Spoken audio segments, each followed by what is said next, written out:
Assalamualaikum warahmatullahi wabarakatuh. Innal hamdalillah nahmaduhu wa nasta'inuhu wa nastaghfiruh wa na'udzu billahi min syururi anfusina wa min sayyiati a'malina. May yahdihillahu fala mudhillalah wa may yudlil fala hadiyalah. Asyhadu an la ilaha illallah wahdahu la syarikalah wa asyhadu anna Muhammadan abduhu wa rasuluh. Sallallahu ala nabiyyina Muhammadin wa ala alihi wa ashabihi wa man tabi'ahum bi ihsan ila yaumiddin, amma ba'd. Al-ikhwan wal akhwat rahimani wa rahimakumullah. Alhamdulillah, kembali di malam hari ini kita belajar fikih dengan membaca kitab Al-Ghayat wa Taqrib yang dikenal dengan matan Abi Syuja fil Fiqhi Asy-Syafi'i rahimahullahu ta'ala. Kita di malam hari ini masuk di pembahasan tayamum. Insyaallah setelah sebelumnya kita bahas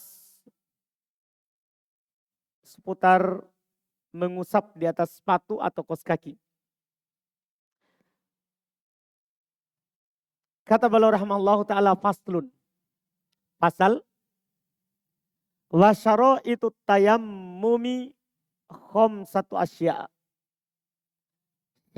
Syarat tayammum ada 5 syaratnya. Dan syarat artinya yaitu sesuatu yang harus dilakukan atau terdapat sebelum kita melakukan ibadah itu. Dalam hal ini tayamum. Sebelum bertayamum harus dipenuhi ini syaratnya. Harus terpenuhi syaratnya. Karena di dalam ibadah itu ada 4 istilah paling sedikit yang harus antum paham. Apakah dalam pembahasan wudhu, tayamum, sholat, ya, nanti puasa, zakat, haji, itu tidak lepas dari paling sedikit 4 istilah. Istilah pertama syarat, istilah yang kedua rukun, istilah yang ketiga wajib, istilah yang keempat sunnah. Ini dalam pembahasan fikih, tidak lepas dari 4 istilah ini. Kita mulai dari yang ringan. Supaya nanti ketika anak sebut atau penulis sebut, antum sudah paham apa maksudnya. Sunnah. Yaitu kalau dilakukan, antum dapat pahala. Kalau antum tidak lakukan misalnya karena udur, maka ibadahnya tetap sah.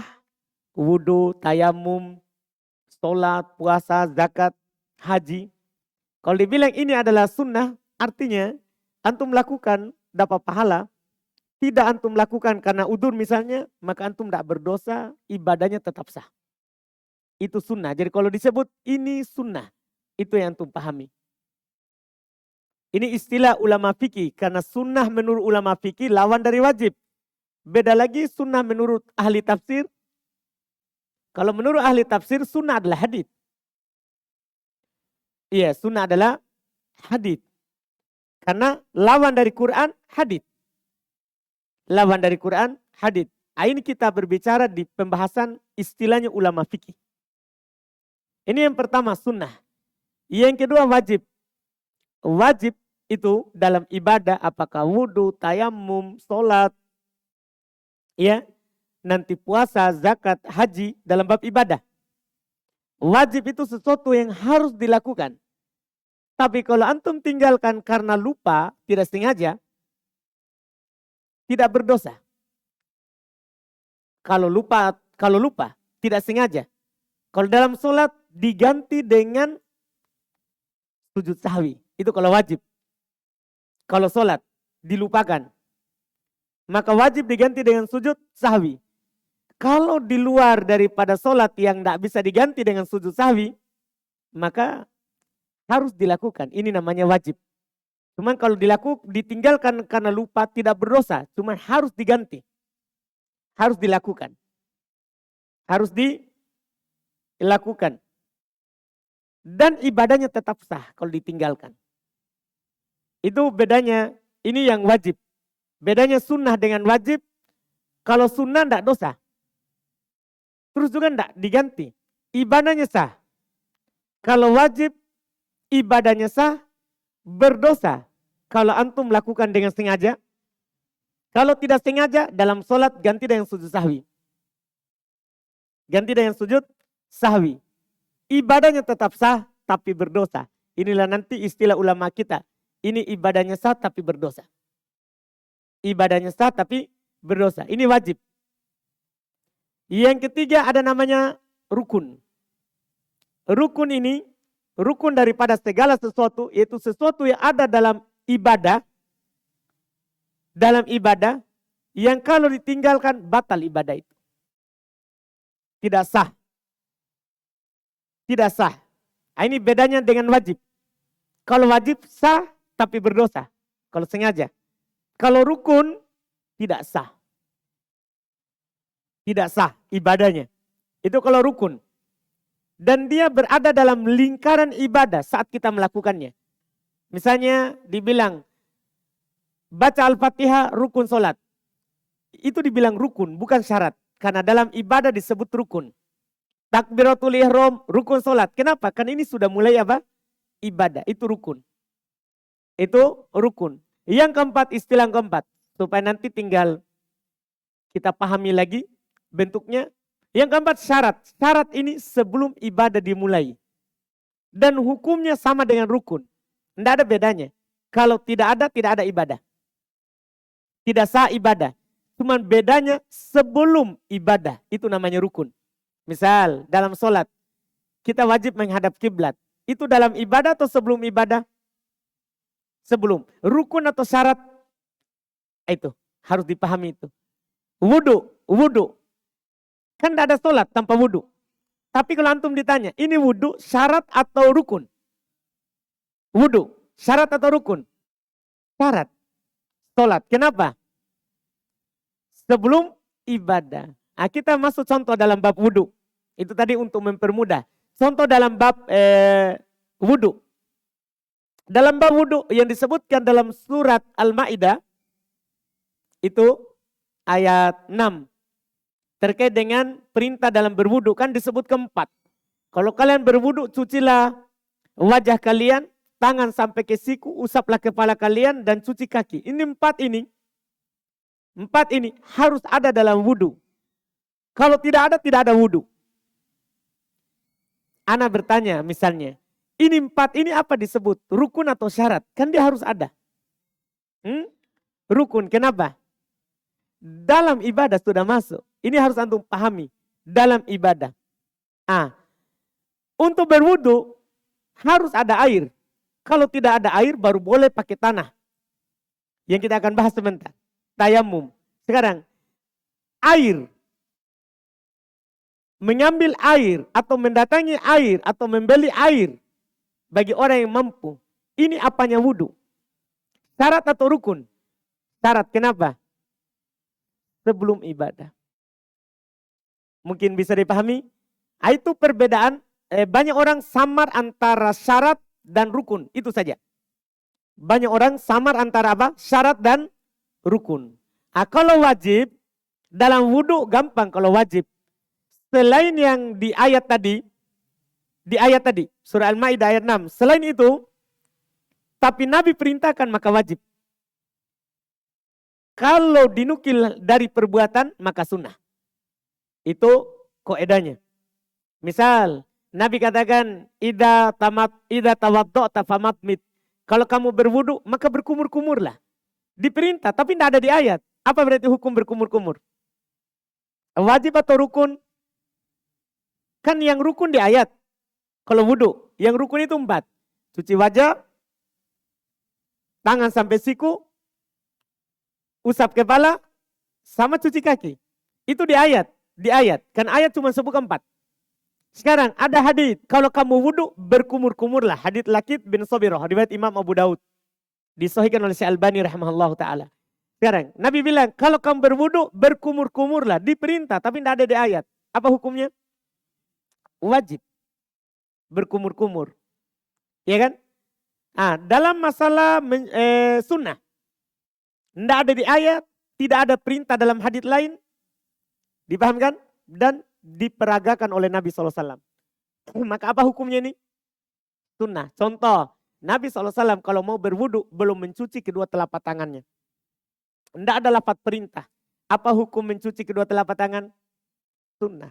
Itu kaidah dalam berwudu. Adapun praktek dalam sholat insya Allah nanti kita akan bahas lagi nanti lebih jauh.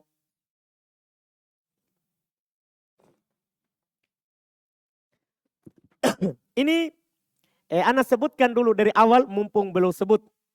Supaya nanti pembahasan kita tambah lama, tambah panjang kan. Antum sudah pahami sebagian istilah ulama kita. Di dalam buku-buku mereka. Jadi sekarang Ana baca ulang. Kata belum, wasyaro itu tayammum khomsah. Syarat tayammum ada 5. Maksudnya apa itu? Saat tayammum atau sebelum tayammum? Sebelum. Sebelum antum bertayamum harus 5 ini dulu dilihat. Apa itu? Kata beliau wujudul udri bisafarin au marodin. 1. Adanya udur. Karena asal di dalam bertoharo air. Itu asal. Asal dalam bertoharo harus pakai air.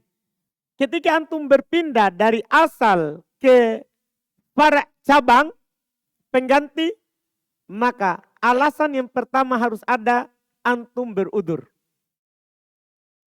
Antum punya udur. Belum sebutkan di sini di antara contohnya, apakah karena safar? Jadi safar itu adalah sudah udur untuk bertayamum. Tapi ada syaratnya, kalau tidak dapat air. Bukan hanya sekedar safar langsung boleh bertayamum. Kalau antum safar, itu sudah udur untuk bertayamum. Ditambah jika tidak ada air. Jika tidak ada air. Iya. Au marodin, atau karena antum sakit. Ini maksudnya ada air, tapi antum tidak bisa pakai air. Ini namanya yang disebut apa? Udur. Ada air, tidak bisa pakai air. Atau bisa pakai air, cuman tidak ada air. Ini 2 udur pokok. Makanya boleh contohkan safar tidak ada air. Kan biasanya orang safar tidak ada air. Biasanya kalau mukim mudah orang mendapat air. Sakit tidak bisa pakai air. Untuk menggambarkan 2 bentuk kita boleh bertayamum. Dan ini syarat pertama. Tidak ada air. Atau ada air tapi sakit. Tapi sakit. Boleh bertayamum. Apa dalilnya? Dalil daripada syarat ini adalah firman Allah Subhanahu wa taala dalam surah An-Nisa ayat 43. Wa in kuntum mardo au ala safar. Apabila kalian sakit atau sedang bersafar. Kemudian di ayat setelahnya dibilang falam tajidu ma'an fatayammamu sa'idan thayyiba. Kemudian kalian tidak dapat air, maka bertayamumlah dengan permukaan yang suci.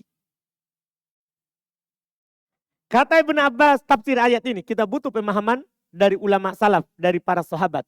Apa maksudnya kalau kalian safar, maka bertayamumlah. Kalau kalian sakit, maka bertayamumlah. Apa maksudnya itu? Kata Ibn Abbas radhiyallahu taala anhuma, ya.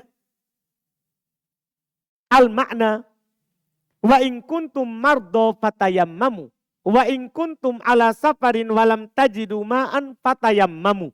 Masya Allah. Makna ayat ini kata beliau, kalau kalian sakit bertayamumlah.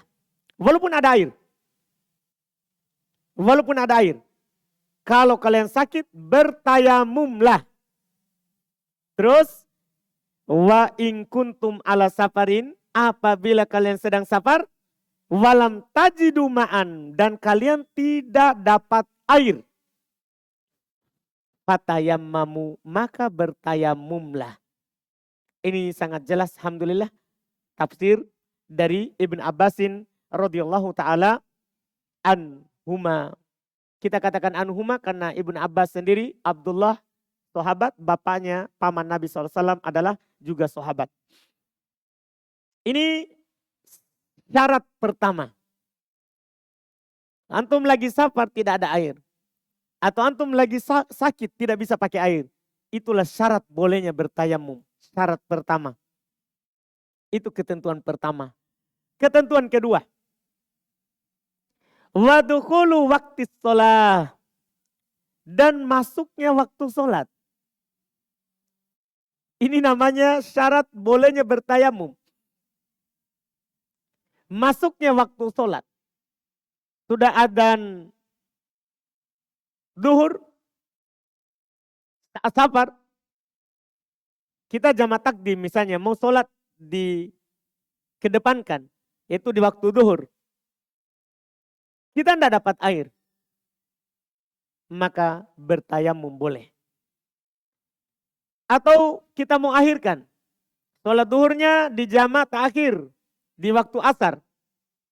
Saat kita mau sholat di waktu asar, tidak ada air. Maka boleh bertayamum. Ini saat masuknya waktu. Demikian pula antum masuk waktu subuh misalnya. Ada air di rumah. Antum lagi tidak sabar, ada air. Tapi antum lagi sakit. Yang kalau antum mandi, akan tambah sakitnya. Atau akan memperlambat sembuhnya. Maka boleh bertayamum. Jika masuk waktu subuh. Jika masuk waktu subuh. Ini syarat kedua. Masuknya waktu. Syarat ketiga. Wa tolabul ma. Ini bagi orang yang safar. Bagi orang yang safar. Syaratnya dia harus cari dulu air. Karena kan di ayat. Disebutkan dengan nyata dan jelas. Oleh Allah Subhanahu wa ta'ala. Syarat bertayamum. Falam tajidu ma'an. Kalian tidak dapat air. Berarti sudah dicari. Syarat ini terkandung di dalam ayat tadi. Disebut oleh ulama fikih, disebut dengan istilah dalilul isyarah. Berdalil dengan isyarat. Ayat itu mengisyaratkan bahwa kita kalau bersafar, tidak ada air kita punya. Maka harus cari dulu. Kan Allah bilang, kalian tidak dapat. Berarti mengisyaratkan apa? Sudah cari. Baru tidak dapat. Setelah itu baru boleh bertayamum. Ini syarat tersirat di dalam ayat tadi. Karena dalil itu ada yang tersirat dan ada yang tersurat. Maksudnya ada dalam lafaz dan ada dalam kandungan lafaz. Ini syarat ketiga. Syarat yang keempat. Dan ini khusus untuk tayamum, untuk safar ya. Karena kalau orang sakit kan punya air. Cuma tidak bisa pakai. Syarat untuk orang sakit setelahnya. Pasangannya. Wa ta'adzur istimalihi. Tidak bisa menggunakan air. Ada air. Tapi tidak bisa menggunakan air. Iya. Ini syarat yang keempat. Yang mana sebenarnya syarat ini 1, 2, 3, 4 itu disimpulkan dengan satu kata. Adanya udur. Selesai. Ya kan? Ketika safar tidak ada air. Ketika sakit tidak bisa pakai air. Kan udur namanya. Itu sebenarnya bisa disimpulkan dengan satu syarat. Jadinya nanti 2 syarat. Dengan yang kelima sebentar. Iya. Jadi itu tersimpulkan. Adanya udur. Apakah karena safar tidak dapat air. Atau karena sakit tidak bisa pakai air. Itu tersimpulkan dengan kata yang pendek. Syarat kelima. Waktu robut tohir. Kita bertayamum dengan tanah yang suci. Syarat yang kelima ini, para ulama kita berselisih pendapat. Setelah sebelumnya mereka bersepakat, siapa yang bertayamum dengan permukaan tanah, ya dia tepuk permukaan tanah dengan cara nanti yang kita akan jelaskan, sifat tayamum, cara bertayamum, itu maka dia telah sah bertayamum. Dan telah dianggap bertayamum. Tepuk permukaan tanah. Iya. Mereka berselisih apakah memang harus permukaan tanah atau boleh dengan semua yang bersambung dengan tanah. Seperti pohon, tembok, atau bagaimana? Ini yang diperselisihkan. Ini yang diperselisihkan. Madhab Imam Syafi'i rahimahullah, demikian pula Imam Ahmad rahimahullah. Mereka berkata, la yajuzu at-tayammum illa biturabin tohir. Lahu gubarun ya'liku bil wajhi wal yadain. Ini madhab Imam Syafi'i dan Imam Ahmad. Tidak boleh bertayamum kecuali dengan tanah yang suci yang memiliki debu yang melengket di tangan dan wajah ketika diusap. Jadi dia haruskan apa? Tanah. Haruskan tanah. Ini madhab. Mereka berdalil dengan ayat tadi yang kami baca. Tadi ayatnya di surah apa tadi? Surah An-Nisa ayat 43. Allah katakan, fatayammamu so'idan toyiba. Bertayamumlah dengan so'id yang suci. Kata mereka, as-so'id ay at-turab. So'id artinya tanah. Paham terjemahannya? Jadi mereka artikan itu as-so'id dalam ayat tanah. Makanya mereka katakan berarti diharuskan apa? Tanah. Diharuskan tanah. Ini pendapat. Sementara Imam Malik dan Imam Abu Hanifah, jadi 4 madhab terbagi 2. Imam Malik dan Imam Abu Hanifah dinukil oleh ulama Syafi'i sendiri pembahasan dari mereka seperti Imam An-Nawawi, demikian pula Imam Ar-Rafi'i rahimahullah. Mereka bilang yajuzu aidon bima huwa muttasilun bil ardi kasyajari wazzar'i. Boleh juga dengan apa saja yang bersambung dengan bumi, dengan tanah, seperti pohon dan tanaman. Boleh semua yang bersambung dengan tanah, yang penting ada pondasinya di bawah ke atas, semuanya boleh. Bahkan sampai mereka bilang dari batu tidak ada debunya ataupun ada. Iya. Demikian pula tembok, semuanya ada debunya ataupun tidak. Ini kata mereka. Demikian pula ini adalah pendapat dari Al-Imam Al-Auza'i, Sufyan Ats-Tsauri berkata dinukil oleh Imam An-Nawawi dalam syarah Sahih Muslim, yajuzu bi kulli ma ala wajhil ardi hatta bisalji. Kata Imam Al-Auza'i, demikian pula Sufyan Ats-Tsauri, boleh dengan semua yang ada di atas permukaan bumi, bahkan walaupun salju. Salju ada debunya enggak? Kan dipastikan tidak ada. Boleh. Apa dalilnya? Yang anehnya dalilnya sama, satu ayat. Tapi pemahamannya. Kalau pendapat pertama tadi dipahami as-so'id at-turab.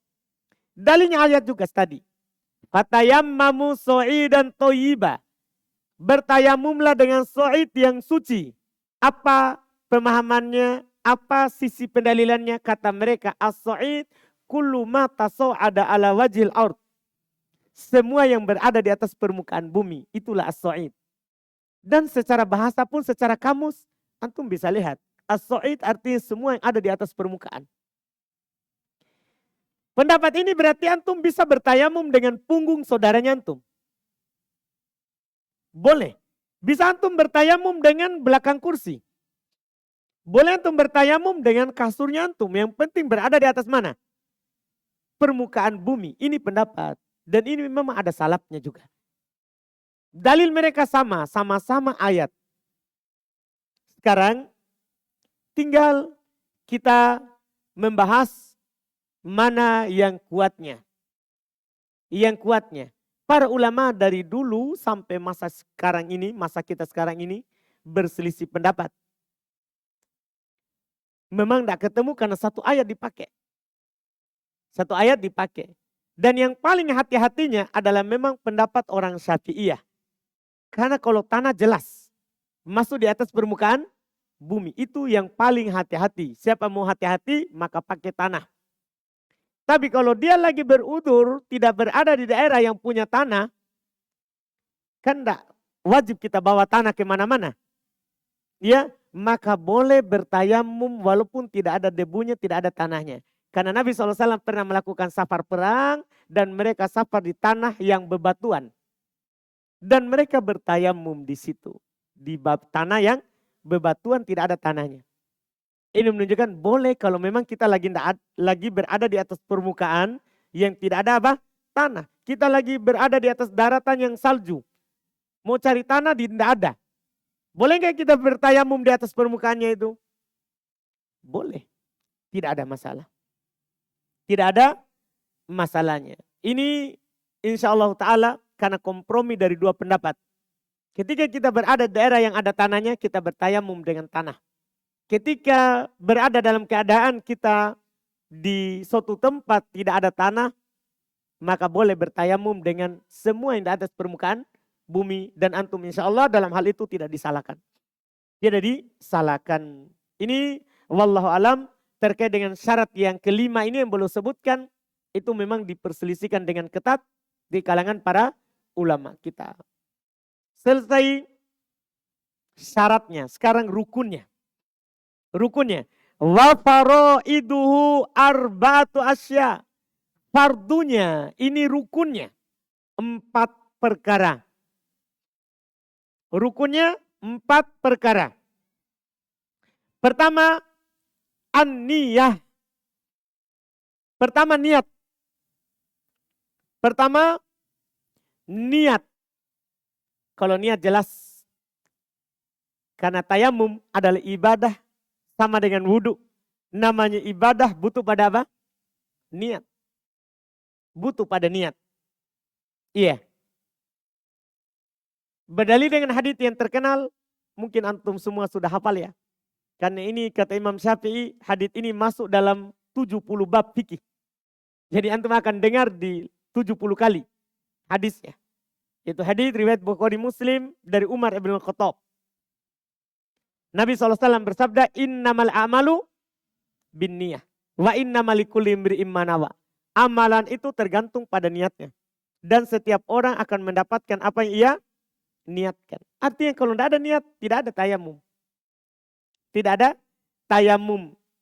Ini yang pertama. Dan sepakat para ulama, niat tidak dilafatkan. Tidak ada silang pendapat. Niat itu tidak dilafatkan dalam tayamum. Sama dengan pembahasan kita sebelumnya dalam berwudu. Niat tidak dilafatkan. Bahkan walaupun ini orang-orang yang melafatkan niat tidak terima ya. Karena yang menukil ini adalah ulama Wahabi kata mereka. Padahal Wahabi tahun berapa, Ibnu Taimiyah tahun berapa. Ya. Kata Syekhul Islam Ibnu Taimiyah rahimallahu ta'ala, al-lafidh bin niyah jahilun dol. Orang yang melafatkan niat adalah orang bodoh lagi sesat. Orang yang melafatkan niat adalah orang bodoh lagi sesat. Kenapa dibilang bodoh? Kan dia tidak tahu syariat. Syariat tidak ada ajaran untuk melafatkan niat. Hadits tentang niat, itu yang sahih hanya tadi yang kita baca. Dan itu pun harus dari Umar. Kalau antum dapat hadis ini dari selain Umar, dhaif. Dhaif. Iya, hadits innamal a'malu binniyat. Itu saja tentang niat. Tidak ada hadis lain. Kalau ada orang mendapatkan hadis tentang lafaz niat, pastikan tidak ada. Itu sudah kaidah dari ulama hadis. Karena yang sahih dari hadis tentang niat, apakah di bab wudu, bab tayamum, bab sholat, bab puasa, ya bab haji, ya cuman haji ada tambahannya, kita lafazkan labbaik Allahumma labbaik. Apakah hajan atau umrotan? Itu khusus di haji. Harus dilapatkan di samping kita niatkan dalam hati. Tapi selain itu tidak ada yang dilapatkan. Tidak ada yang sah dari Nabi SAW kecuali hadits yang barusan tadi. Riwayat Imam Al-Bukhari dan Imam Muslim dari Umar ibn Khattab radhiyallahu ta'ala anhu. Makanya sepakat. Dianggap orang yang melapatkan niat orang bodoh karena tidak tahu syariat. Yang kedua dianggap sesat. Kenapa? Kan dia lakukan apa yang nabinya tidak ajarkan. Itulah sisi kenapa Ibnu Taimiyah bilang sesat. Karena dia lakukan, dia meyakini, dia melapatkan sesuatu yang nabinya tidak pernah ajarkan kepada para sahabat. Tidak pernah juga sahabat mengajarkannya kepada murid-muridnya. Orang yang membuat lapat niat, kata Syekh Ibnu Qayyim rahimallahu ta'ala, adalah salah paham terhadap ucapan Imam Syafi'i. Memang ada ucapan dari Imam Syafi'i rahimahullahu ta'ala terkait dengan solat. La solata illa bitalaffuz. Imam Syafi'i bilang tidak ada solat kecuali dengan lapat. Mereka arahkan itu niat. Padahal maksud Imam Syafi'i adalah dengan takbir. Karena sepakat para ulama tidak ada solat kalau takbiratul ihramnya tidak dilapatkan. Kita ucapkan Allahu Akbar. Walaupun suara yang kita dengar sendiri. Suara yang kita dengar sendiri. Itu maksudnya. Tapi mereka arahkan kemana? Ke niat. Makanya Ibnu Qayyim rahimahullah ta'ala bilang. Mutaakhir Syafi'i. Orang-orang kalangan terakhir belakangan dari Syafi'i. Salah paham terhadap ucapan Imam Syafi'i rahimahullah. Ini dalam hal tersebut. Adapun dalam tayamum. Dalam wudhu antum. Alhamdulillah kan sudah baca tentang wudhu, belajar. Tidak ada di fikih Syafi'i lapatkan niat. Ini lagi dalam tayamum. Tidak ada lapatkan niat. Iya. Ini di perkara yang disepakati. Ini yang pertama. Yang kedua, wa mashul wajhi. Termasuk rukun di dalam bertayamum adalah mengusap wajah. Mengusap wajah. Berdalil dengan ayat Quran tentunya. Yaitu firman Allah Subhanahu wa ta'ala tadi di ayat surah An-Nisa ayat 43.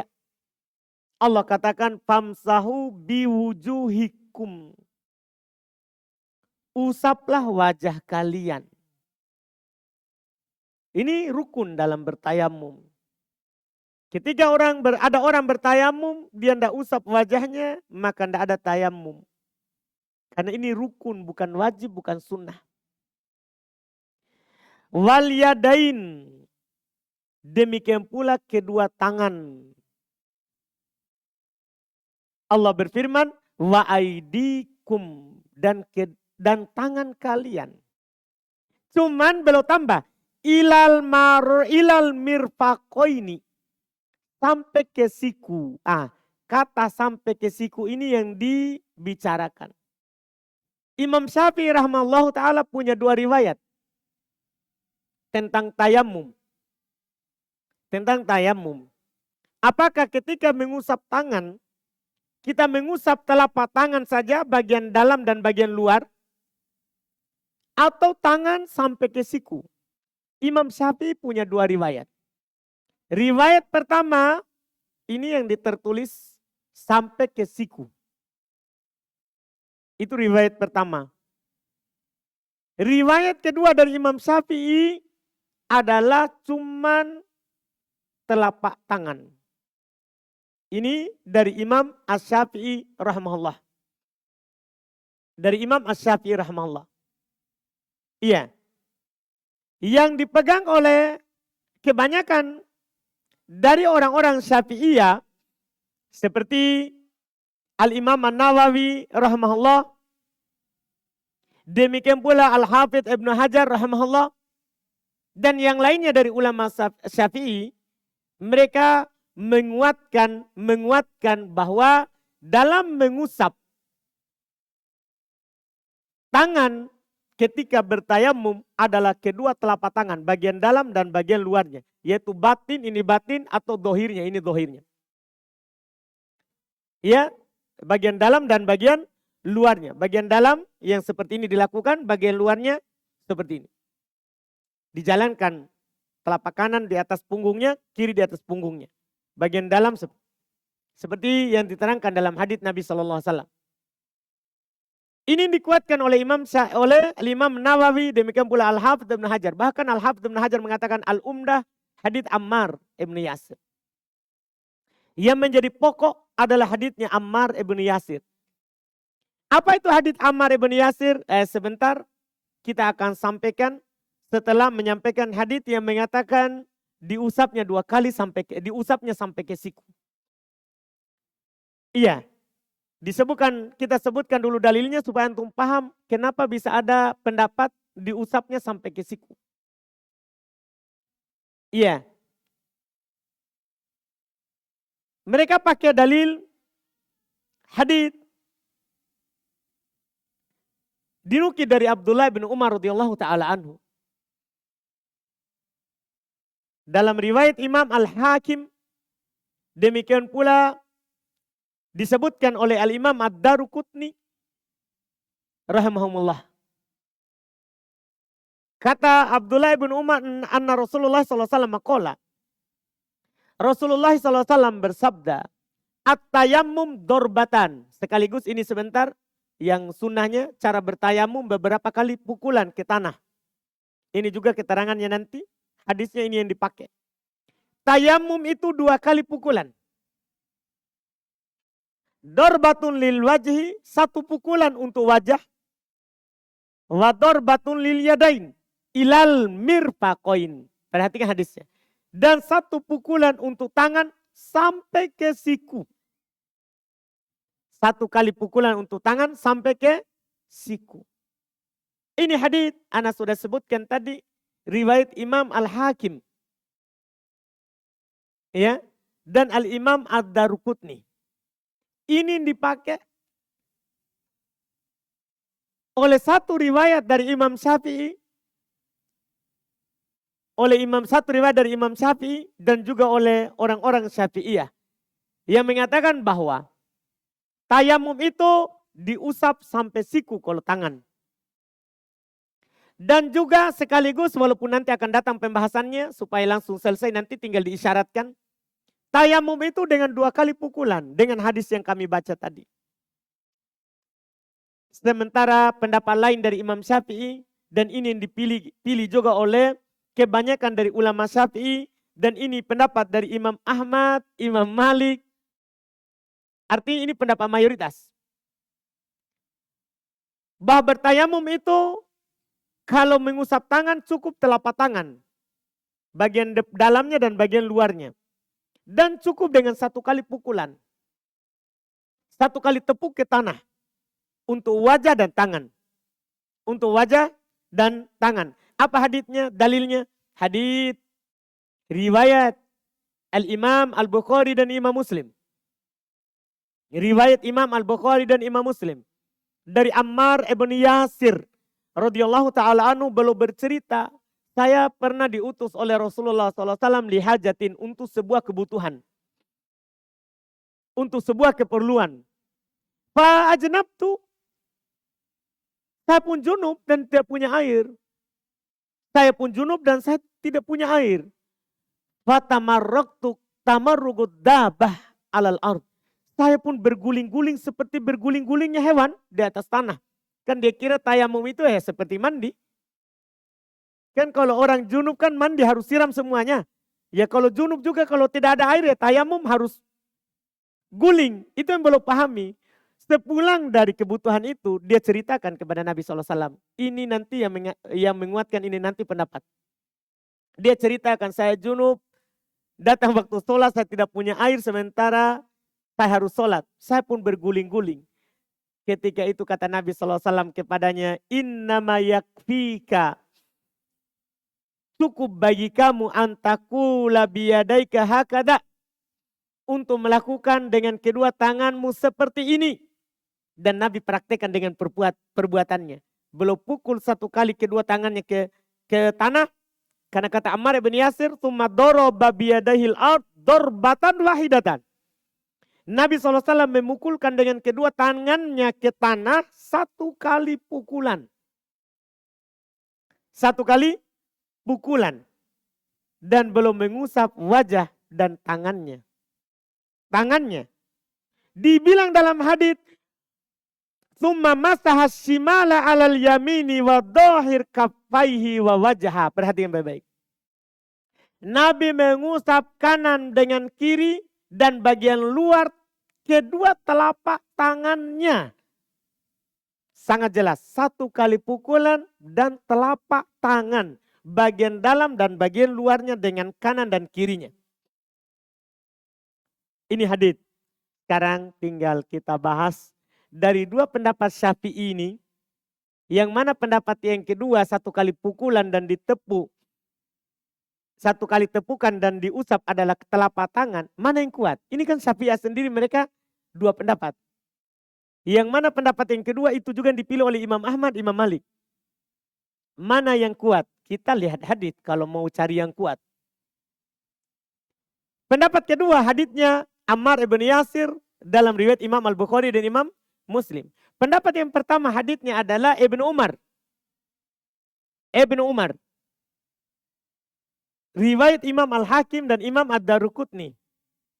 Kita lihat komentarnya ulama hadits terkait dengan hadits. Kan ini di luar Bukhari Muslim. Tentunya ada komentarnya ulama hadits. Al-Imam Ad-Daruqutni rahimahullahu ta'ala, beliau berkata, Imam Daruqutni perawi hadis yang mengeluarkan hadis. Sengaja saya nukil karena supaya antum paham. Ini Imam Daruqutni yang membawakan hadisnya dan apa ucapan beliau. Kata beliau rahimahullahu ta'ala, Al-Imam Ad-Daruqutni, wasahahal a'imma waqfahu. Para ulama hadis mensahihkan hadis ini bukan ucapan Nabi, tapi ucapan Ibnu Umar. Selesai. Itu sudah titik pertama. Antum sudah pahami bersama, boleh kita beramal dengan pendapat sahabat dengan 2 syarat. Kalau kurang 2 syarat ini tidak boleh. Syarat pertama, tidak boleh menyelisih hadis. Sekarang, apa yang dilakukan oleh Ibnu Umar? Apakah menyelisih hadis Nabi? Dia selisih. Hadis Ammar bin Yasir, Bukhari Muslim. Nabi ajarkan kepadanya cara bertayamum. Ibnu Umar menukil 2 kali pukulan dan sampai ke siku. Titik 1. Syarat ini tidak terpenuhi berarti bukan hujah. Syarat yang kedua, tidak boleh menyelisih sahabat lain. Ibnu Umar sudah menyelisih Ammar ibn Yasir. 2 syarat tidak terpenuhi, maka tidak boleh antum pakai hujah. Itu 2 syarat. Karena yang sahih ini bukan perkataan Nabi. Perkataan Ibnu Umar. Adapun dari perkataan Nabi SAW, kata Abu Zur'ah, hadithun batil. Keras. Yang disandarkan kepada Nabi SAW hadits ini, bahwa Nabi menepuk 2 kali, kemudian mengusap sampai ke siku, kata Abu Zur'ah, hadithun batil. Ini adalah hadits yang batil. Palsu kalau dari Nabi. Palsu kalau dari Nabi SAW. Bahkan Al-Hafidz Ibnu Hajar sendiri rahimahullahu ta'ala beliau berkata dalam kitab Fathul Bari, al-ahadithul waridatu fi sifatit tayammum. Perhatikan ucapan ini dan ini menjadi pokok. Ini ulama Syafi'iyah. Hadits yang datang tentang sifat tayamum, maksudnya cara bertayamum, lam yasihha min hasiba hadithi Ibnu Juhaim wa hadithi Ammar. Hadits tentang cara bertayamum tidak ada satupun yang sahih kecuali 2 hadits. Hadits Ibnu Juhaim dan haditsnya Ammar. Yang mana 2 hadits itu tidak ada yang menyebutkan sampai ke siku. Mungkin sudah jelas tentang hal tersebut. Makanya pendapat yang mengatakan sampai ke siku itu lemah sekali. Haditsnya batil kalau dari Nabi. Anggaplah sahih dari Ibnu Umar dan memang nyatanya seperti itu. Sah dari ucapan Ibnu Umar tapi menyelisih siapa? Nas. Menyelisih Nabi SAW. Apalagi dalam hadits Ammar ibn Yasir itu babnya taklim. Tahu babnya taklim? Babnya lagi pengajaran. Memang Ammar ibn Yasir salah dalam mempraktekkan tayamum. Nabi SAW ajarkan kepadanya. Dan dalam bab taklim itu lebih kuat penanamannya daripada bab penyampaian biasa. Karena dalam bab ta'lim ada kaidahnya bahwa para ulama kita mengatakan la yajuzu ta'khirul bayan fi waqtil hajah. tidak boleh mengakhirkan penjelasan pada saat dibutuhkan. Ini Ammar ibn Yasir lagi butuh pengajaran. Maka Nabi mengajarkan kepadanya ilmu yang membuat tayamumnya sah. Di situ dilakukan. Sekaligus sekarang berarti kita sudah tahu cara bertayamum. Lewat hadits Ammar ibn Yasir tadi. 1 kali tepukan, kemudian kita mengusap wajah. Dalam riwayat Imam Al-Bukhari sebelum usap ditiup dulu. Supaya tidak terlalu bermandi debu. Dalam riwayat Bukhari. Kalau Bukhari Muslim tidak ada kata tiup. Dalam riwayat Bukhari ditambahkan ditiup dulu. Baru mengusap wajah. Kemudian kedua tangan bagian dalam dan bagian luarnya. Itulah cara bertayamum. Itulah cara bertayamum. Watartib. Kemudian kewajiban berikutnya. Rukun berikutnya. Wajib tartib berurut. Berurut. Yaitu sesuai yang disebutkan duluan dalam ayat. Apa yang disebutkan dulu dalam ayat? Wajah atau tangan? Wajah. Kata Allah terkait dengan ayat tayamum tadi di dalam surat Al-Maidah ayat berapa?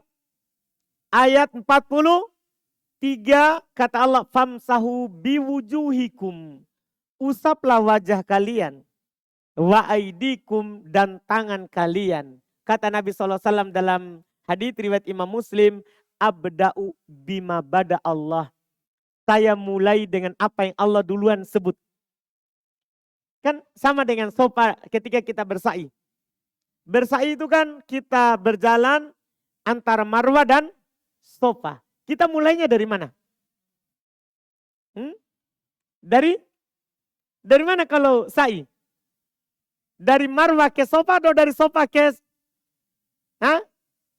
Tidak ada keterangan dari Nabi SAW. Cuman ada ayat. Ada ayat. Inna sofa wal marwata. Apa yang disebutkan duluan? Sofa. Berarti dari sofa dulu kemudian Marwah baru kembali. Kata Nabi, abda'u bima bada Allah. Saya memulai dengan apa yang Allah sebut duluan. Sekarang di sa'i begitu. Allah sebutkan duluan sofa, maka dari sofa baru ke Marwah. Dalam tayamum juga seperti itu. Mulailah dengan apa yang Allah sebut duluan. Allah mulai dengan wajah, kemudian apa? Kemudian tangan. Kemudian tangan. Itu ya faraidnya. Rukunnya. Adapun sunnah-sunnahnya mungkin di pertemuan akan datang. Sunnah-sunnah dalam bertayamum. Karena sunnahnya kita pasangkan dengan pembatal tayamum. Masalah perkara yang sunnah-sunnah dalam tayamum kita pasangkan dengan pembahasan pembatal tayamum insyaallah ta'ala. Kita adzan dulu baru masuk di tanya jawab.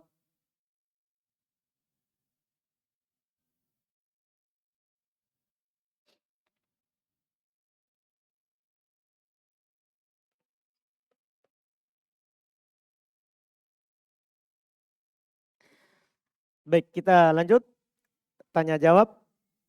Bagi ikhwan yang hadir boleh bertanya langsung, angkat tangan dan bertanya. Boleh juga pakai kertas. Ini ada pertanyaan yang pertama. Jika malam hari suami istri telah berjima, terus tidak sempat mandi, cuman berwudu, lalu tidur. Ketika subuh, kita tidak mendapatkan air untuk mandi wajib. Apa yang harus dilakukan?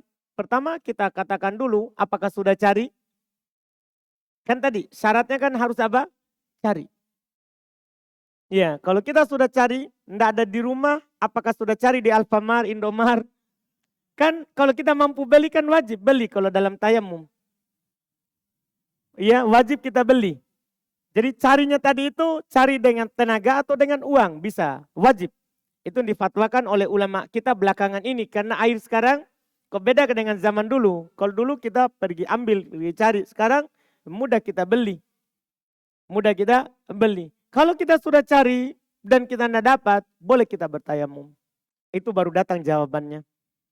Sudah cari, kita tidak dapat, Ya, kita sudah keluar dari rumah cari di toko, toko tidak ada yang buka. Ya, dan kalau kita terus mencari, misalnya Makassar cari toko sampai ke Goa, akan keluar waktu sholat subuh, jangan teruskan. Jangan diteruskan. Boleh kita apa? Bertayamum. Boleh kita bertayamum. Itu wallahu alam terkait dengan pertanyaan yang pertama. Kemudian berikutnya, bagaimana jika sedang sholat, kemudian terasa ada yang keluar dari kemaluan, sisa mani suami. Apakah sholatnya sah? Kalau dia sudah suci sebelumnya, usahakan dia bersih, suci, kemudian dia berwudu, dia mandi, junub misalnya dari hasil tersebut. Kemudian dia melakukan sholat, dibangun di atas dasar bahwa sudah keluar semua, maka tidak berbahaya yang keluar setelahnya. Karena itu masyakoh. Berat kalau kita bilang harus batalkan lagi, baru ya cuci dulu, baru masuk lagi sholat. Itu masyakoh. Itu akan memberatkannya. Maka hal itu ya mirip dengan orang yang selalu keluar darahnya, atau orang yang selalu kencing. Karena mani dari suami ketika masuk ke dalam, itu keluarnya tidak sekaligus. Keluarnya tidak sekaligus. Jadi berat kalau kita bilang tunggu keluar semua. Tunggu keluar semua. Itu wallahu alam.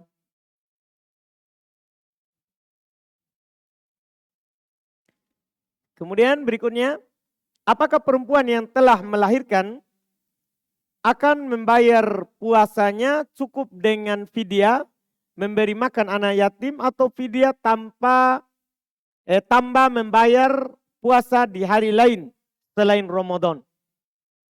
Dalam hal ini ada silang pendapat. Ada silang pendapat. Dan apa yang disebutkan oleh penanya itu termasuk ada pendapat seperti itu. Dinukil ada 4 pendapat. Dan yang terkenalnya paling masyhurnya 2. Itu yang terkenalnya. Iya. Yaitu pendapat yang mengatakan dia fidyah, tidak qadha. Ini bagi perempuan yang melahirkan, menyusui. Dia fidyah tidak qadha. Dia fidyah tidak qadha. Ini pendapat. Dan pendapat yang kedua mereka katakan kebalikannya. Qadha tidak fidyah. Qadha tidak fidyah. Pendapat yang kedua ini dipilih oleh Asy-Syaikh bin Utsaimin, Asy-Syaikh bin Baz. Kenapa? Karena ya orang yang sedang hamil atau sedang menyusui, itu dia tinggalkan bukan karena sakit. Kan dia sehat.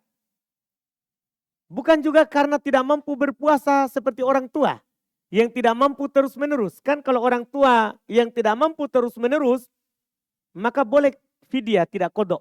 Kalau orang tua, itu disepakati oleh para ulama. Dan dia lebih mirip dengan orang sakit dan orang musafir. Yaitu udurnya itu akan terangkat kalau sudah tidak menyusui lagi atau sudah tidak hamil lagi. Jadi dia lebih mirip dengan orang sakit atau orang musafir. Ini kata Asy-Syaikh bin Utsaimin.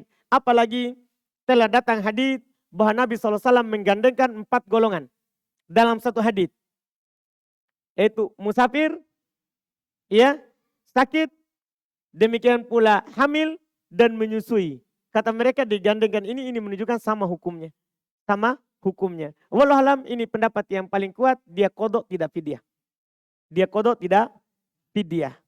Itu wallahu alam. Ibnu Abbas sendiri punya 2 pendapat. Dalam satu riwayat beliau bilang fidyah tidak qadha, dalam satu riwayat beliau bilang ya qadha tidak fidyah. Qadha tidak fidyah. Itu wallahu alam.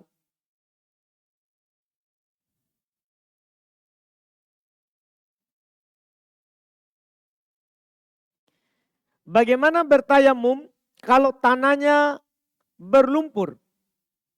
Ya, tepu saja atasnya permukaannya. Kalau tanahnya berlumpur. Iya. Kalau tidak dapat yang kering, jangan lumpur semua ya, tapi ini tidak mungkin ya. Tapi siapa tahu ada hayalan ahli fikih namanya. Iya. lumpur semua, tidak ada keringnya. Maka sudah tepuk di atas lumpur dan usap wajah dan tangan. Itu yang dilakukan. Dia kan lakukan sesuai dengan kemampuannya saat itu. Sesuai dengan kemampuan yang ada padanya saat itu. Bagaimana tayamum 2 pukulan, sementara jari tangan tinggal 2 jari. Setiap tangan akibat cacat. Kan memukulkan bukan dengan jari. Tangan, telapak tangan. Jadi ini kan terus disebutkan tadi 2 pukulan dah. Kita kan sudah bahas tadi. Bahwa tayamum berdasarkan hadis riwayat Bukhari Muslim adalah 1 kali pukulan saja. 1 kali pukulan saja. Untuk wajah dan tangan. Terkait dengan jari, tidak apa-apa. Kan yang wajib adalah mengusap yang ada saja. Bukan yang tidak ada. Sama dengan dalam pembahasan wudhu. Para ulama membahas bagaimana orang kan wajib cuci sampai siku. Tapi ada orang terpotong tangannya. Para ulama katakan tergantung terpotongnya sampai mana. Kalau yang terpotong adalah telapak tangan, maka wajib dia cuci dari sini, dari pergelangan ini sampai ke siku. Kalau terpotong sampai siku, ya kalau masih ada tulang sikunya, wajib dia cuci tulang sikunya. Kalau terpotong sampai ke teak, ya tidak wajib. Kan begitu, dia wajib bertakwa kepada Allah sesuai dengan kemampuannya. Tidak dipaksa, oh buat dulu tangan palsu supaya kamu wudhu. Tidak dipaksa seperti itu. Tidak dipaksa seperti itu, wallahualam.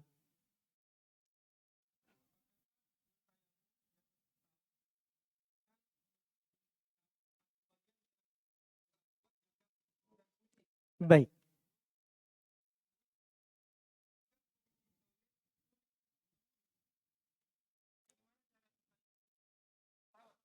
Baik. Nah, tadi kita sudah jelaskan bahwa ada 2 sisi pendapat. Ya kan? Dari kalangan ulama kita.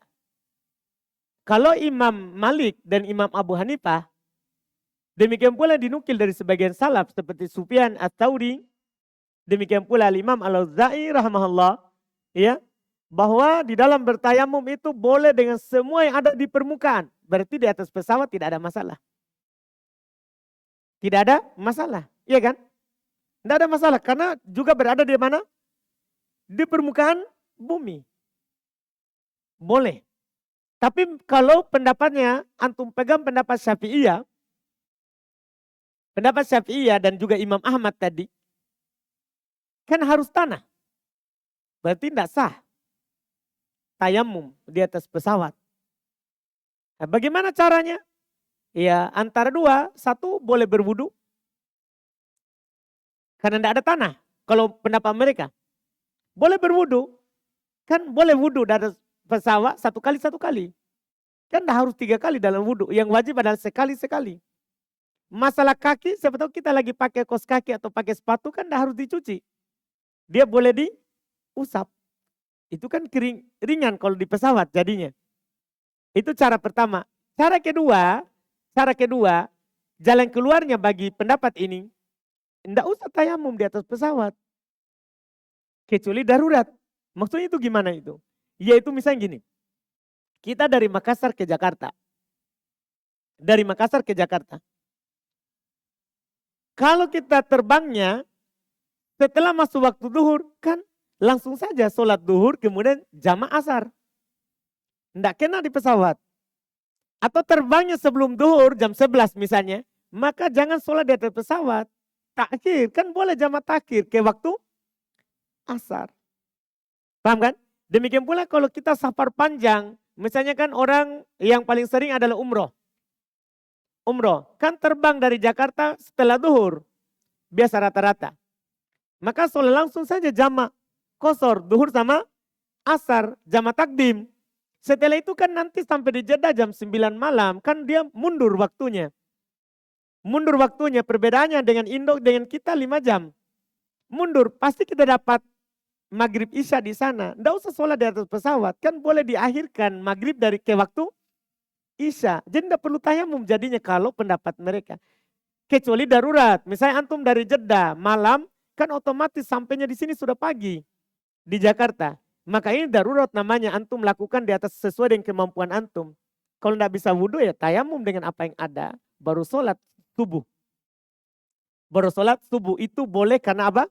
Darurat. Berdalil dengan dalil umum fattaqullaha mastata'tum. Bertakwalah kepada Allah semampu kalian. Ini wallahualam terkait dengan tadi yang kita tanyakan. Kemudian pertanyaan berikutnya di sini ada kertas masih lanjutan tadi. Apakah boleh niat dalam hati tapi bibir bergerak tak bersuara? Apa yang kita suarakan? Masalahnya tidak ada suaranya dari Nabi. Kita mau suarakan apa? Masalahnya Nabi tidak ajarkan suaranya. Jadi kalau kita bersuara apa yang kita suarakan? Iya kan? Kapan kita bilang di bibir, saya berniat tayamum. Saya berniat tayamum untuk sholat. Kalau kita yakini itu, yang kita ucapkan itu adalah ibadah, kita melakukan bid'ah. Karena Nabi tidak ajarkan begitu. Kita pergi lapatkan. Kita pergi lapatkan. Jadi kan kita masuk dalam hal yang tidak dituntunkan. Niat saja dalam hati, kita mau tayamum. Kita mau tayamum, wallahualam. Silakan.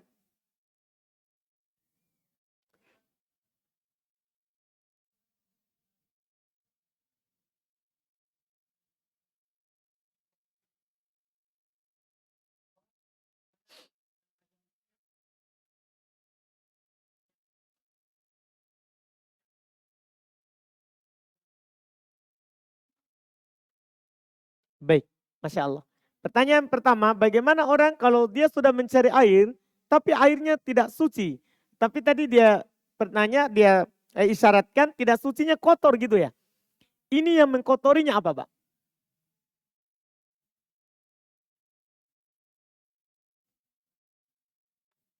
Yang mengkotorinya apa ini? Kenapa bisa tidak layak?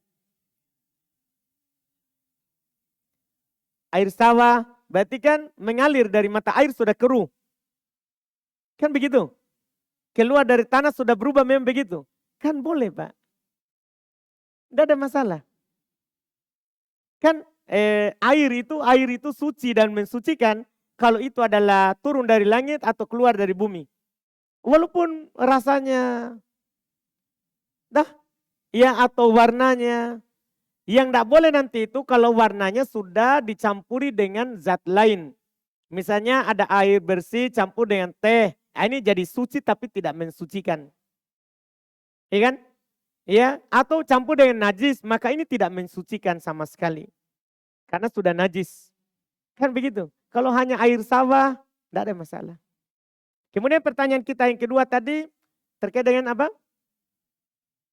Tayamumnya orang tidak mampu untuk bertayamum. Apakah boleh diwakilkan? Iya. Kan boleh bertawun dalam wudhu. Demikian pula dalam bertayamum. Boleh kita wakilkan tayamumnya. Apakah mahramnya? Iya, itu asalnya. Mahramnya yang tayamumkan. Kalau tidak ada, boleh selain mahram karena darurat namanya. Karena apa? Darurat. Silakan.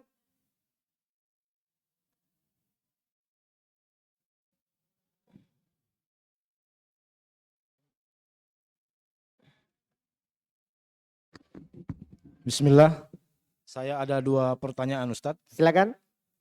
Yang pertama, bagaimana sejarah awal sehingga muncul perintah untuk bertayamum?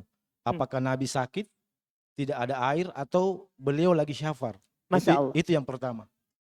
Yang kedua, apakah orang bertayamum boleh menjadi imam sementara makmumnya orang yang berwudu? Terima kasih. Baik. Itu yang kedua. Jadi yang pertama, bagus juga pertanyaannya itu, Masya Allah. Ya, tadinya kita merasa itu tidak perlu disampaikan, tapi jadinya jadi perlu. Jadi sejarahnya itu Pak, asal daripada syariat bertayamum, dia disyariatkan di tahun ke-6 Hijriah. Iya, bertayamum itu disyariatkan tahun ke-6 Hijriah. Ceritanya Nabi SAW keluar untuk perang Bani Mustalik. Beliau waktu perang itu safarnya beliau bawa Aisyah radhiyallahu taala anha. Dan qadarullah Aisyah sebelum pergi belum meminjam kalungnya seseorang dari perempuan. Dia pinjam kalungnya untuk pergi berhias untuk Nabi SAW saat safar. Karena istri itu kan hias untuk suaminya saat mukim dan saat safar. Tidak ada udur. Iya, untuk tidak berhias untuk suami. Jadi dia bawa pinjam kalung. Saat pulang, kalungnya jatuh. Kalungnya jatuh, hilang. Para sahabat mencari itu kalung. Mencari kalungnya sampai masuk waktu sholat. Kata mereka, walaisa ma'ana ma. Tidak ada bagi bersama kami air. Dan kami juga tidak ada di tempat yang ada air. Itu kejadiannya. Maka turunlah ayat tadi itu Pak. Jadi di tahun ke-6 di perang itu. Turunlah ayat tadi yang kita baca. Fatayammamu in kuntum. Apa tadi ayatnya? Di surat Al-Ma'idah ayat apa tadi? Ayat 43. Allah Subhanahu wa taala katakan sebelumnya in kuntum mardo au ala safar.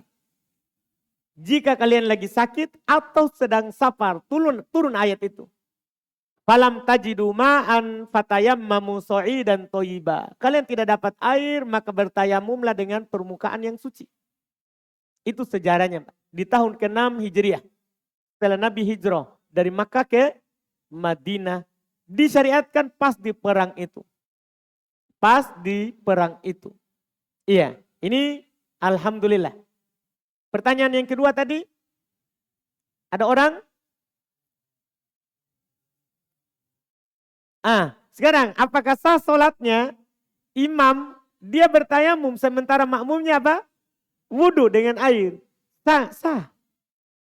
Sholatnya. Kalau kita tanya apakah sah? Sah. Karena tayamum kan pengganti wudu Pak. Sebagaimana sah imamnya yang berwudu, demikian pula sah imamnya kalau dia bertayamum. Tidak ada penghalangnya dalam hal tersebut. Karena al-badal yakumu maqamal mubdal. Pengganti menggantikan kedudukan yang dia gantikan. Yang dia gantikan. Dalam hal ini wudu yang dia gantikan. Seperti itu wallahualam. Silakan. Bismillah, pertanyaan dari YouTube. Yang pertama, kalau kita lupa rakaat sholat sunnah, apakah harus diganti dengan sujud syahwi? Baik. Untuk pertanyaan pertama ini, apakah kalau kita lupa saat sholat sunnah diganti juga dengan sujud sahwi? Iya, kaidah umumnya hukum sholat wajib dengan sholat sunnah sama. Kecuali ada dalil yang mengkhususkan.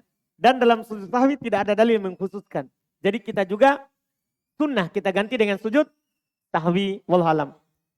Pertanyaan selanjutnya, apakah hukum wanita bekerja sebagai PNS? Kalau pekerjaannya mubah boleh. Yang penting pekerjaannya mubah, halal hasilnya. Dengan syarat dia bisa melindungi dirinya dari fitnah. Ya, dalam pekerjaannya itu juga dengan syarat dia dalam pekerjaannya itu tidak ada dosa dan maksiat seperti campur baur. Itu syarat-syarat yang ditetapkan. Karena para ulama mengatakan perempuan asalnya di rumah. Sholat saja yang wajib itu lebih baik di rumah daripada apa? Di masjid bagi perempuan. Tapi kalau dia minta ke masjid suami tidak boleh larang. Seperti dalam hadits Abdullah bin Umar radhiyallahu taala anhuma. La tamna'u ima Allahi masajid Allah. Jangan melarang hamba perempuan Allah kalau dia mau ke masjid. Tapi tempat terbaik untuknya di rumah itu sholat. Demikian pula pekerjaan. Ya itu wallahualam. Selanjutnya Ustadz, bagaimana cara mengetahui tanah yang akan dipakai tayamum, apakah suci atau tidak? Cara mengetahuinya kita bangun di atas kaidah asal. Asal semuanya suci. Kecuali kita lihat ada najisnya baru kita keluar dari itu. Asalnya. Karena memang dalam hadits Nabi SAW, riwayat Imam Al-Bukhari dan Imam Muslim, kata Nabi SAW, waju'ilat liyal ardu masjidah wa tahura. Tanah ini seluruhnya dijadikan untukku masjid dan alat untuk bersuci. Asalnya begitu, suci semuanya. Nanti kita ada najis yang kita lihat baru kita hukumi najis. Wallahualam. Selanjutnya Ustadz, ini terkait tadi pertanyaannya saudara kita mengenai tayamum di pesawat. Ya. Setahu kami, sepanjang melakukan perjalanan safar, baik itu yang dekat maupun yang jauh, misalnya semisal umroh, tidak pernah kami mendapati air di pesawat itu habis, Ustadz. Ya, Betul. alhamdulillah. Kemudian memang ada beberapa ustadz yang pernah kami dengar, ustadz lain yang berpendapat tetap boleh melakukan tayamum pada saat perjalanan seperti itu. Nah, sementara yang kami ketahui itu tadi kaidahnya bahwa selama masih ada air, maka tayamum itu tidak perlu kita lakukan, bukan sesuatu yang urgen atau yang bisa menggantikan air, Ustadz. Nah, pertanyaannya kemudian bagaimana dengan orang-orang yang berdalil seperti itu, Ustadz? Apakah dia pada saat sholat dengan melakukan tayamum di pesawat semisalnya, sholatnya bagaimana, Ustadz? Baik. Ya, terima kasih. Kalau dia bangun di atas pendapat yang mengatakan bahwa boleh bertayamum, ilahnya safar saja. Kan tadi ada penyebutan kan, ilahnya kan dalam fikih Syafi'iyah dibilang safar atau sakit. Safar atau sakit. Ketika dia sebutkan sebabnya ada safar, maka boleh walaupun ada air. Cuman tadi Ana lebih condong dengan tafsirnya Ibnu Abbas. Nah kalau dia bangun, tapi kalau dia bangun di atas itu tadi, sah. Tidak mengapa. Kalau dia mengatakan sebabnya adalah apa? Safar. Ya cuman kenapa kita kuatkan tadi safar dan tidak ada air atau tidak bisa pakai air karena tafsirnya Ibnu Abbas. Karena Ibnu Abbas tafsirnya adalah hujah. Ibnu Abbas tafsirnya adalah apa? Hujah. Karena Ibnu Abbas tafsirnya kalau kalian sedang safar dan tidak ada air. Itu lebih terang. Lebih terang. Tapi siapa yang pakai dengan pendapat yang pertama, sah sholatnya. Yang penting dia bangun di atas pendapat itu.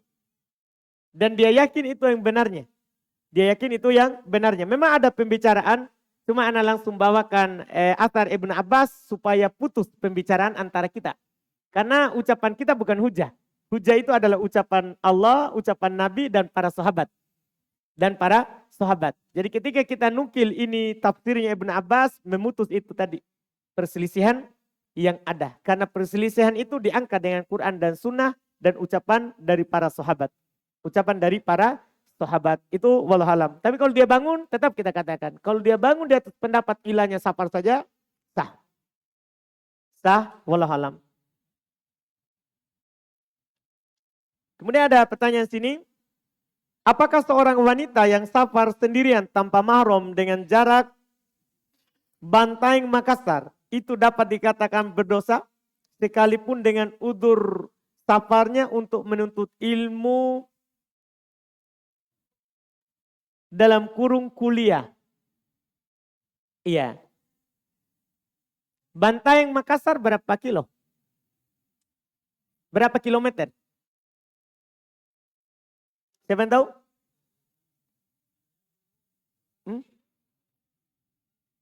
Siapa orang Bantaeng ini?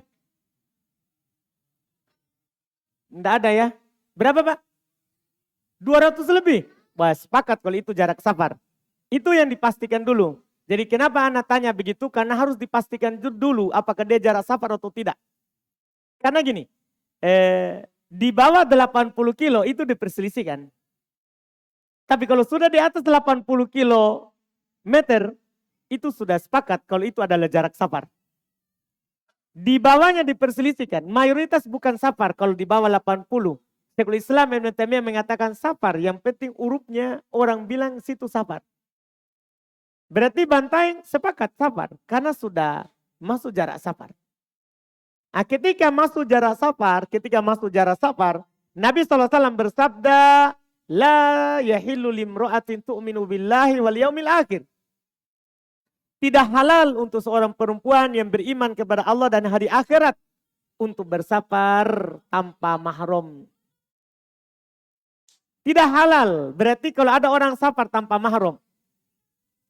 Ada orang safar tanpa mahram. Iya kan? Halal atau tidak? Nabi bilang tidak halal. Ketika dibilang tidak halal, dosa atau tidak? Dosa. Sekarang disebutkan udurnya kuliah. Udurnya kuliah. Apakah darurat kita kuliah? Apakah kalau kita tidak kuliah kita mati? Kan tidak. Apakah kalau kita tidak kuliah akan hilang agama? Kan tidak. Apakah kita kalau tidak kuliah hilang harta? Tidak hilang harta? Tidak, malah kita kasih hilang harta. Apakah hilang kehormatan kalau kita tidak kuliah? Kan tidak. Apakah ini kan masalah-masalah darurat, udur yang harus ada baru dibolehkan itu yang haram. Yang haram. Jadi sini berdosa. Kalau dia mau safar, minta mahram untuk temani orang tua, ayah kita atau saudara dari ayah, saudara dari ibu atau kakak. Minta ditemani. Kalau dia tidak ada uang, tidak apa-apa saya biayai. Banteng Makassar berapa? Biayai saja. Itu kan kalau kita lakukan karena Allah, insya Allah pahalanya banyak daripada kita berdosa. Wallahualam.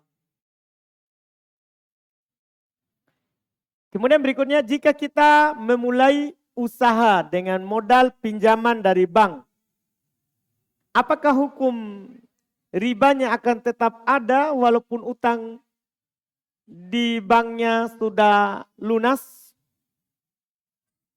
Iya. Kapan kita utang? Kalau kita utang saat kita tidak tahu hukumnya, kemudian kita tahu hukumnya dan kita sudah bertobat dan akhirnya juga alhamdulillah sudah lunas, maka Allah Subhanahu wa taala berfirman, "Faman ja'ahu mau'idhatun min rabbih fantaha falahu ma salaf wa amruhu ilallah." Siapa yang datang kepadanya nasihat yang mendalam dari Rabb-nya, kemudian dia berhenti, maka baginya apa yang telah berlalu. Urusannya kembali kepada Allah Subhanahu wa taala. Jadi apa yang telah berlalu bagi kita dimaafkan. Tapi yang bahaya kalau kembali lagi, itu yang masalah. Itu yang masalah. Karena bagi yang kembali lagi setelah tahu, datang nasihat dari Rabb-nya, itu yang masalah. Maka kata Allah, faulaika ashabun nar hum fiha khalidun. Mereka itulah penghuni neraka, mereka kekal di dalamnya. Kekal apakah karena lamanya dia di neraka baru keluar, atau kekal memang selama-lamanya. Karena orang yang kembali melakukan riba setelah dia tahu hukumnya, pasti ada unsur penghalalan sedikit. Ada unsur penghalalan. Nah, menghalalkan yang haram itu bahaya, itu kekafiran. Makanya dibilang kekal. Itu dibilang kekal. Ini sisi disebutkan dalam ayat wallahualam. Iya. Bagaimana sikap kita kepada keluarga yang murtad? Apakah tetap berlaku baik? Ya, secara perkara dunia kita berlaku baik. Nabi SAW bermuamalah dengan orang Yahudi, dengan orang Nasoro, orang munafikin. Kita beramal secara perkara dunia. Adapun masalah agama tidak. Masalah agama kita tidak boleh ya condong atau ya berbuat baik lagi kepadanya. Wallahualam.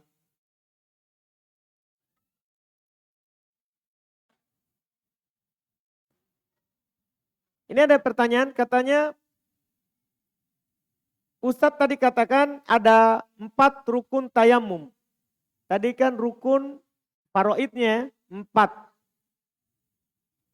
Ana bilang 4 karena penulis bilang 4.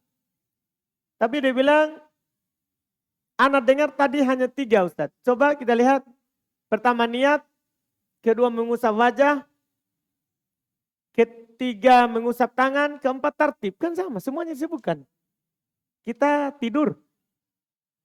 Iya, kan penulis sebutkan 4, Ana sebutkan 4, dan ya disebut ini memang di buku 4. Jadi pertama niat, kedua wajah, ketiga 2 tangan, yang keempat tertib, berurut, wajah dulu baru tangan. Itu 4 semuanya. Mungkin kita tadi lalai sedikit, sehingga yang ada 4. Apakah saudara susuan adalah mahram? Iya. Berdalilkan dengan ayat dalam Al-Quran, surah Nisa ayat 23. Termasuk mahram adalah saudara dari sepersusuan. Tapi dengan syarat 5 kali ya, 5 kali susunya. 5 kali susuannya. Dia menyusu 5 kali, 1 kali dia cabut karena dia sudah kenyang. Ya. Kemudian 2 dia ulang lagi nanti saat lapar, susu lagi 2 kali, 3 kali, 4 kali, 5 kali. 5 kali. Dan itu anak kecil yang belum memakan makanan. Bukan orang dewasa. Kalau orang dewasa biar 100 kali tidak jadi mahram. Iya. Siapa tahu ada langsung bilang, oh berarti boleh ini supaya jadi mahram kita susu saja di ibunya. Iya. Atau ada pertanyaan cabang yang lucu pernah masuk juga. Bagaimana kalau suami melakukan hal itu bercumbu dengan istrinya, akhirnya dia bercumbu di tempat itu, akhirnya tertelan air susunya.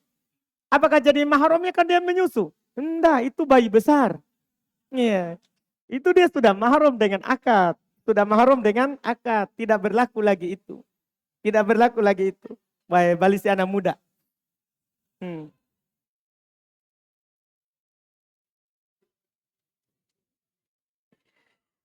Kemudian berikutnya, Ustadz, bagaimana hukumnya bersalaman dengan ayat tiri? Apakah itu termasuk hal yang dilarang atau tidak? Ayat tiri kan mahram. Ketika ayat tiri kita menikahi ibu kita dan dukhul, maksudnya sudah berhubungan badan, maka ayat tiri mahramnya anak. Mahramnya anak tirinya. Mahramnya anak tirinya. Kalau belum dukhul, belum sempat berhubungan badan dengan ibu kita, maka bukan mahram. Misalnya baru akad langsung talak. Langsung talak. Boleh dia menikah lagi nanti dengan ayat tirinya, karena belum mahram. Belum mahram, tidak boleh bersalaman dengannya. Wallahualam. Itu juga dalilnya tadi, surah An-Nisa tentang mahram. Ayat 23 tentang mahram. Wallahualam.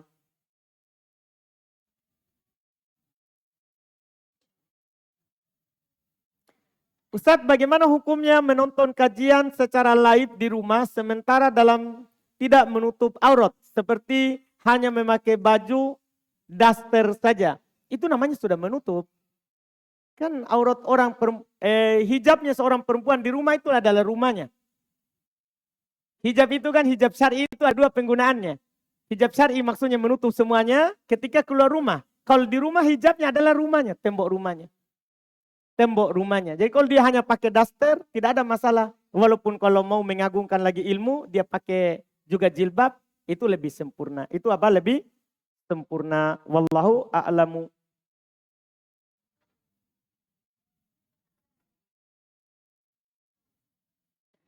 Saya berniat mau kerja, jual barang, tapi tidak punya modal.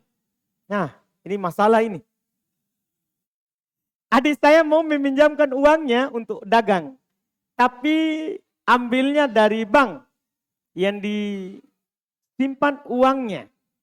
Ambilnya dari bank yang disimpan uangnya. Berarti uangnya diambil ya? Tabungannya adanya. Yang dia simpan di bank. Pertanyaannya, bolehkah saya ambil itu uang untuk dijadikan modal usaha? Tidak ada ribanya, saya bayar cicil sampai lunas. Kalau yang dipahami dari pertanyaan, berarti kan adanya itu ambil uang di bank, tapi uang simpanannya.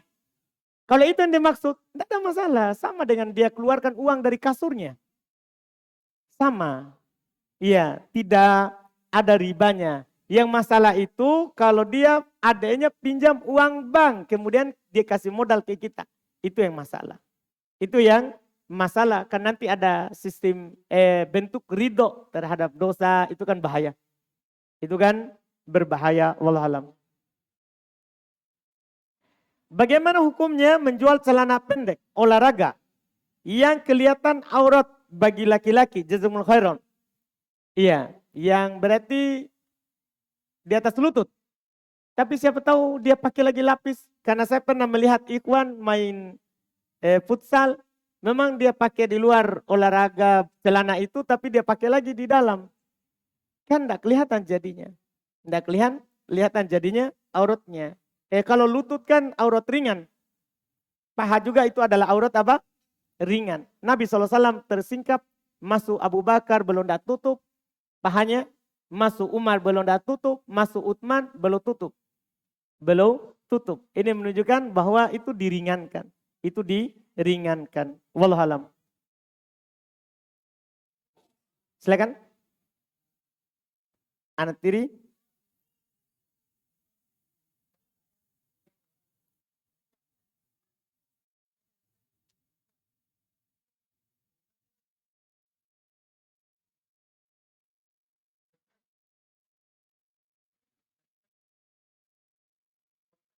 Baik, Masya Allah. Ini contohnya ngeri ya, tapi bagus. Iya. Ini contoh pertanyaan yang sangat bagus. Ya karena daripada menghayalkan orang lain, kita sudah menikah betul. Istri tak janda. Oh baik, tahu. Berarti kasus nyata. Iya. Baik. Jadi dia menikahi janda. Punya anak. Punya anak. Tapi tidak tinggal sama dia. Tidak tinggal sama dia. Tinggal sama ayahnya. Jadi dia dapat jandanya saja. Tidak tinggal sama anaknya. Juga. Apakah itu anak mahramnya? Itu pertanyaannya. Kan tidak tinggal sama dia. Tidak tinggal sama dia. Pertanyaannya bagus, mantap. Jadi sebenarnya itu gampang sekali jawabannya. Kita tinggal baca tadi. Saya sudah isyaratkan berkali-kali. Tentang mahram tadi. Surat An-Nisa ayat berapa? Ana bilang tadi ayat 23. Kita memang lihat dikatakan di situ kita terkait dengan mahram kata Allah Subhanahu wa taala ya. Di sini waroba ibukumul lati fi hujurikum min nisaikum allati dakhaltum bihinna fa illam takunu dakhaltum bihinna fala junaha alaikum. Demikian pula anak tiri kalian, anak dari istri kalian yang telah kalian gauli. Itu mahram. Kalau belum digauli, maka itu boleh dinikahi. Berarti masalahnya Pak bukan tinggal sama kita atau tidak. Masalahnya sudah malam pertama atau belum. Kita sudah malam pertama? Sudah. Selesai. Mahram. Jadi bukan, enggak harus apa? Tinggal sama kita. Kapan kita sudah gauli ibunya, itu anak jadi mahram. Enggak boleh kita nikahi setelahnya. Dipahami? Itu yang disebutkan. Silakan.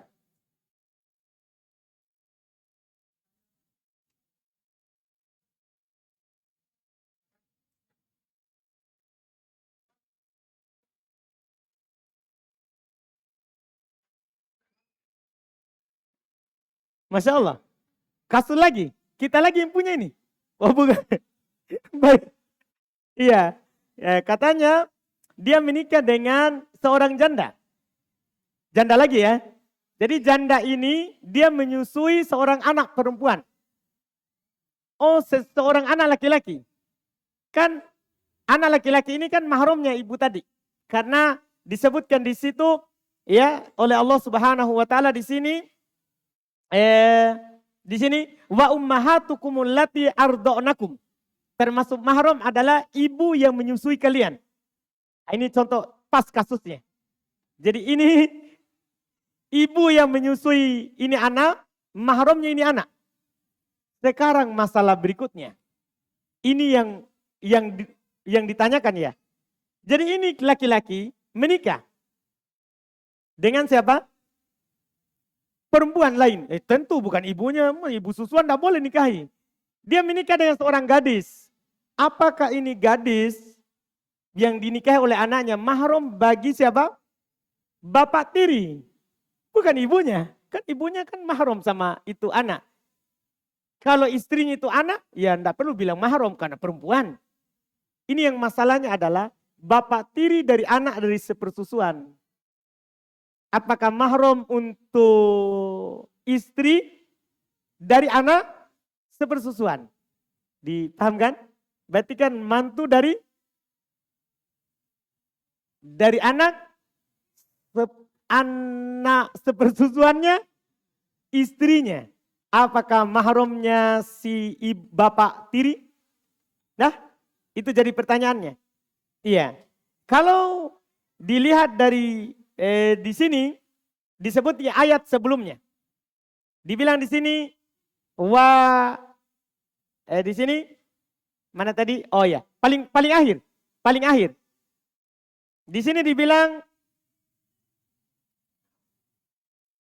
wahalailu abanaikum alladina min aslabikum. Ini hukum dari yang kita tanyakan. Dan istri dari anak laki-laki kalian tapi dari aslab kalian, anak kandung. Boleh kita baca di surah An-Nisa itu putarannya semua pokoknya mahram yang halal, tidak halal dinikahi di sini.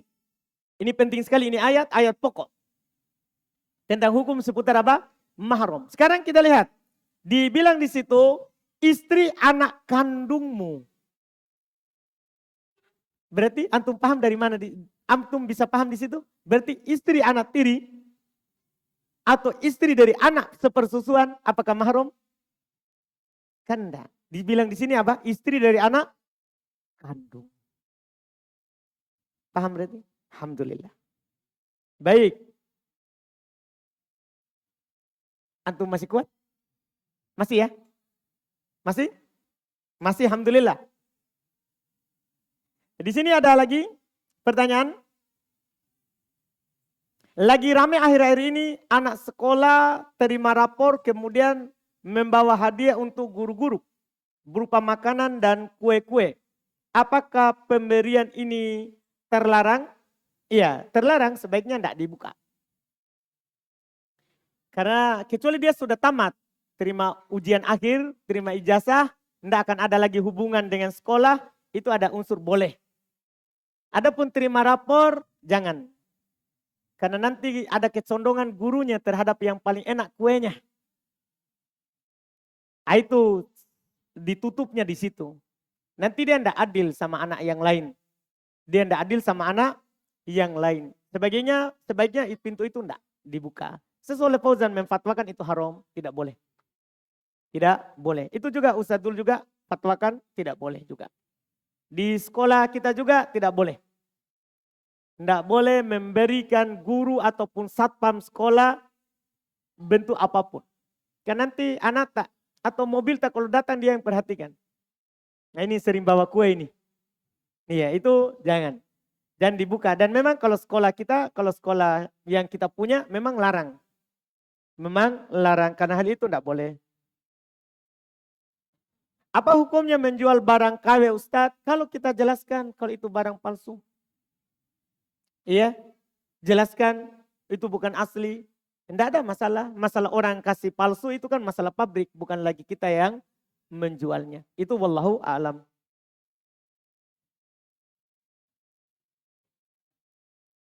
Saya masuk dalam sebuah komunitas sedekah.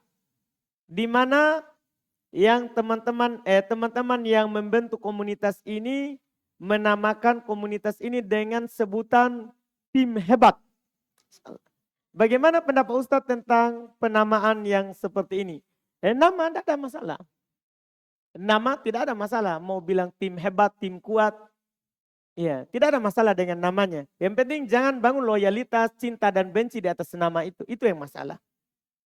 Pokoknya selain tim hebat, sikat. Kita benci. Yang kita cinta hanya tim hebat saja. Itu masalah. Itu namanya sudah bangun cinta dan benci bukan di atas syariat. Bukan di atas syariat.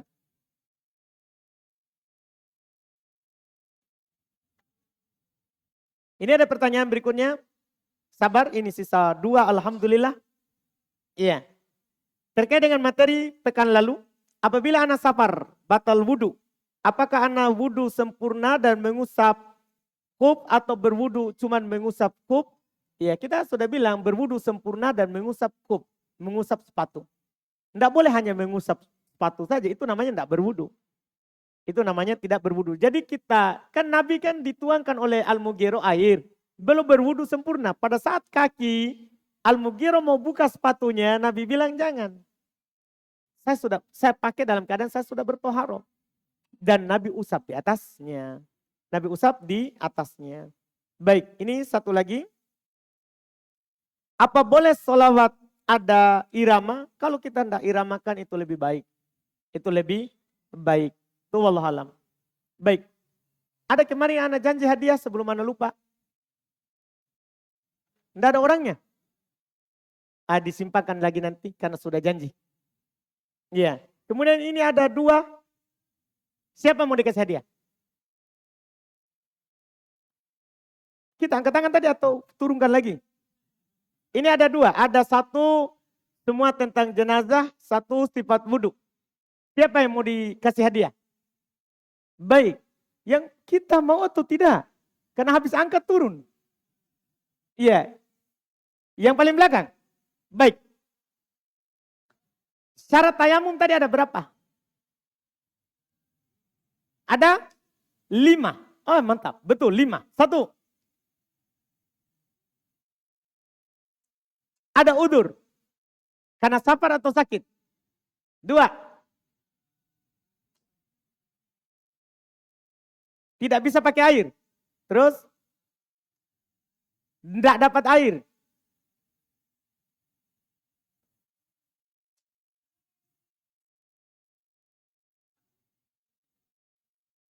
Harus tanah yang suci. Terus satu lagi.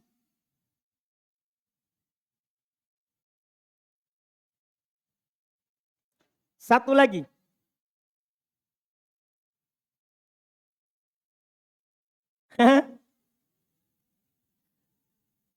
Sisa satu. Kita kasih nggak hadiahnya? Hah? Dibantu atau tidak? Iya, Masya Allah. Masuknya waktu sholat. Ada yang bantu ya? Ada bisi-bisi tetangga? Ada ya? Doakan yang bisikan. Kita pilih yang mana, Pak? Jenazah? Baik, alhamdulillah. Sisa satu, siapa yang mau? Kita, Pak? Baik, alhamdulillah. Tadi syarat tayamum. Enggak, syarat sudah. Faraidnya, rukunnya tadi. 4. 1, kita lihat buku, enggak boleh. Iya. Jangan lihat buku, jangan lihat buku. 1. Wajah, tangan, tertib. 3. Oh, sudah kita sebut 1. Apa tadi? Oh, niat. Baik, 4. Mantap, Pak. Alhamdulillah. Nggak intip jidah? Nggak ji. Alhamdulillah. Baik. Alhamdulillah. Selesai?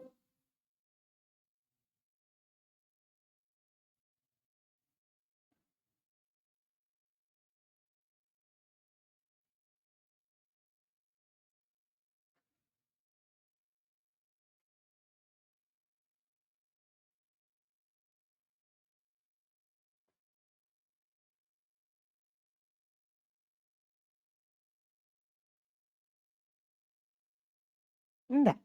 Iya kan dia sudah diam di tempat itu. Enggak membahayakan. Kan yang membahayakan saat safar. Nah, kalau sudah sampai di tempat tujuan kemudian mahramnya kembali, enggak ada masalah. Kan dia sampai aman.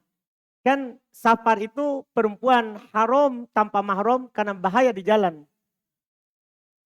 Membahayakannya apa? Di jalan. Wallahualam. Walaupun ada di sana fatwa harus ditemani sampai kembali dari. Maksudnya walaupun di tempat tujuan. Iya kan? Tapi kan hilang ilah dia itu. Wallahualam. Baik, kita cukupkan. Subhanakallahumma hamdik, asyhadu an la ilaha illa anta astaghfiruka wa atubu ilaik. Assalamualaikum warahmatullahi wabarakatuh.